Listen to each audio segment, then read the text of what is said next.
அடுத்து ஒரு கேள்வி கேட்குறாங்க. இலங்கை மாஹி அகமது என்பவர் கேட்கிறார். என்ன கேட்கிறாருன்னா, பசியை தாங்கிக் கொள்வதற்காக டேப்லெட், அதாவது மாத்திரை பாவனையை இன்றைய உலகம் பயன்படுத்துகிறது. இந்த மாத்திரையை பாவித்து நோன்பு நோற்பதன் சட்டம் என்ன? அதாவது பசி தெரியக்கூடாதுக்காக வேண்டி மாத்திரை கண்டுபிடிச்சிருக்காங்களாம். அதை நீண்ட நேரம் பிரயாணம் பண்ணக்கூடியவங்க, விண்வெளிக்கு போறவங்க, இந்த மாதிரி ஆளுக்கெல்லாம் அந்த மாத்திரையை போட்டுக்கிட்டாங்கன்னா ஒரு நாள் நாளைக்கு பசிக்காம இருக்கும். அப்படியான ஒரு மாத்திரை இருக்கிறது. அந்த மாத்திரையை போட்டுக்கிட்டு நோம்புன்னு வச்சுக்கிற வேண்டியது. காலைல ஒரு மாத்திரையை போட்டால் ராத்திரிக்கு பசிக்காது. அப்போ நோம்புங்கிறதே அந்த எந்த ஒரு டயர்டும் தெரியாது. அதை பயன்படுத்தி நோம்பு வைக்கலாமா அப்படின்னு கேட்கிறாரு. இது ஃபர்ஸ்ட் விஷயம் என்னன்னு கேட்டால், இந்த மாதிரியான மாத்திரைகளை போட்டு பசிங்கிற உணர்வை எல்லாம் அடக்கிக் கொள்வது விஞ்ஞானப்படி நல்லதா கெட்டதா? கெட்டது. நல்ல பசிங்கிறது இயற்கையால தந்திருக்கிறான். அந்த பசிக்கு உரிய உணவை போட்டால் தான் அந்த பசினால எதுக்கு வருது?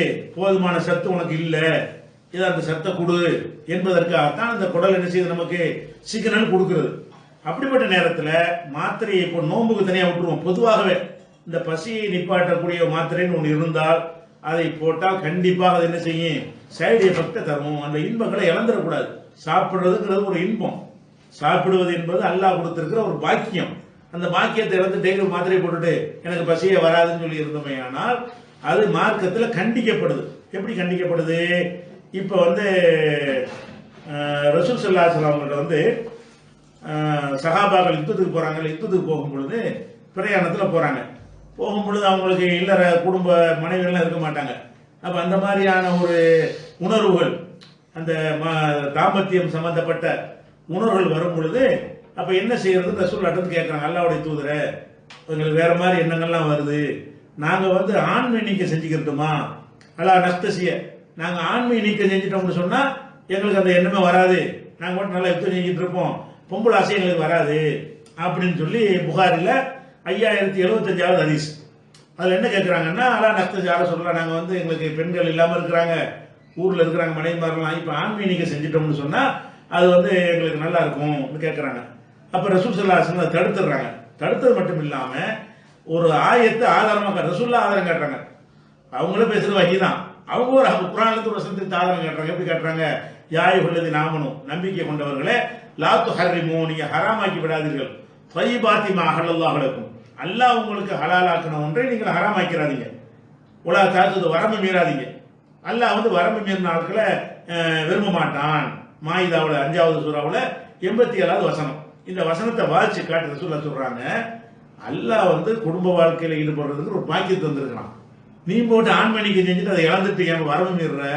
இந்த மாதிரி அல்லாஹ் அந்த சக்தி, அந்த ஒரு பாக்கியத்தை கொடுத்திருந்தான்னு சொன்னா கட்டுப்படுத்தலாமே தவிர அதை கம்ப்ளீட்டா காலி பண்ற மாதிரி நீ ஒரு ஆண்மணிக்கு எப்படி செய்ய போச்சுன்னு சொல்லி அது வரம்பு மீறுதல் என்று சொல்லி, வரம்பு மீறினா அல்லாஹ்வுக்கு பிடிக்காதுன்னு சொல்லப்படுது சாதாரணமாவே.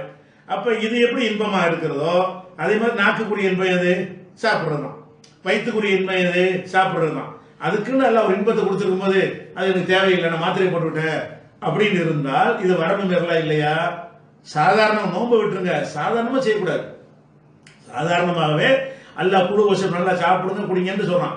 அதெல்லாம் எனக்கு தேவைப்பட நான் மாத்திரை போட்டுக்கிறோம்னு சொன்னா அதையும் குறைக்கிற. அல்லாஹ் அந்த அமைப்பை நமக்கு உண்டாக்கி தந்திருக்கிறான். நாட்கள் அந்த உணவை ருசிக்கிற ஒரு தன்மை, இல்லை கோடிக்கணக்கான நரம்புகள் அதுக்கு வச்சிருக்கிறான். அதை அந்த டேஸ்ட்டை உணர்ந்து சாப்பிட்றதுக்கு தான் அப்படியே வச்சிருக்கிறான். இல்லாட்டி முழுகி உருண்டை மாதிரி போட்டு போயிடலாமே. அந்த மாதிரி அல்லாஹ் அந்த ருசியோட சாப்பிடுவதற்காக வேண்டியும் அந்த நாக்கு வழியாக ருசிச்சு சாப்பிடணும் என்பதற்கு தான் எல்லா பாக்கியம் தந்திருக்கிறான். அப்ப அந்த பாக்கியத்தை இழக்கிற விதமாக மருந்து மாத்திரைகளை போட்டு பசிக்காமல் இருப்பதும் தப்பு. ரெண்டாவது, நோன்பு வைக்கலாமான்னு கேட்டா அது ரெட்ட தப்பா போயிடும். சாதாரணமா அது போடுறதும் தப்பு. நோன்புங்கிறதுக்கு வைக்கிறோம், இறையச்சம் அல்லக்கும் தத்தக்கும், உங்களுக்கு இறையச்சம் வரும் அப்படின்னு நல்லா சொல்றான். எதனால நோன்பு நாள் இறையச்சம் வரும்? நமக்கு பசிக்கும், அல்லாவுக்கா சாப்பிடாம இருப்போம், நமக்கு தாகமா இருக்கும், பக்கத்துல தண்ணி இருக்கும், அல்லா பாக்குறான்னு சொல்லி குடிக்காம இருப்போம், இறையச்சம் வரும். நமக்கு பசிச்சு அதை கண்ட்ரோல் பண்ணும் பொழுது அல்லாவுக்கா தான் கண்ட்ரோல் பண்றோம். நமக்கு தாகம் வருது, கண்ட்ரோல் பண்றோம். எதுக்கு? யாரும் பார்க்கல, நம்ம குடிக்க மாட்டோம். யாரும் பார்க்காட்டாலும் அல்லாஹ் பார்க்கறான். அப்ப அந்த மாதிரி இந்த பசின்னு ஒண்ணு வரும் பொழுது இறைவா உனக்காக நான் இதை கண்ட்ரோல் பண்ணிக்கிறேன் அப்படின்னு நினைக்கிறான் பாருங்க. அதான் நோம்புடைய நோக்கம். நோம்புடைய நோக்கமே என்னன்னு கேட்டா, இறைவனுக்காக வேண்டி நான் இதெல்லாம் விடுறேன், எனக்கு வயிறு இருக்கத்தான் செய்யுது, எனக்கு பசிக்கத்தான் செய்யுது, எனக்கு சாப்பாடு தேவை இருக்கத்தான் செய்யுது, சாப்பாடு முன்னாடி இருக்கத்தான் செய்யுது. ஆனால் நான் சாப்பிட மாட்டேன். ஏன் சாப்பிட மாட்டேன்? என் இறைவன் நான் தடுத்துட்டான். இது மாத்திரப்பட்ட வருமா? மாத்திர மட்டும் அந்த உணர்வு வராது. அவன் நோம்பாளி இருக்கிறானே நினைப்பு வராது. அப்ப எப்படி உனக்கு இரையச்சம் வரும்? இரையச்சம் வருவதற்கு தானே அந்த உணர்வுகளை கூட கை வைக்கிறான்ல. இறைவனை பற்றி அச்சம் வரணுங்கிறதுக்கு தான் ஒரு உணர்வையும் கொடுத்து ஒரு தேவையும் கொடுத்து அந்த தேவையை வென்று காட்டு. கொஞ்ச நேரத்துக்கு நிரந்தரமா வென்று காட்டிடாத, கொஞ்ச நேரத்துக்கு வென்று காட்டு நல்லா சொல்றான். அந்த இதை இல்லமாக்குறேன்னு என்ன அர்த்தம்? இது ஏறக்குறைய அந்த ஆன்மீனிக்கு செய்யற மாதிரி தான்.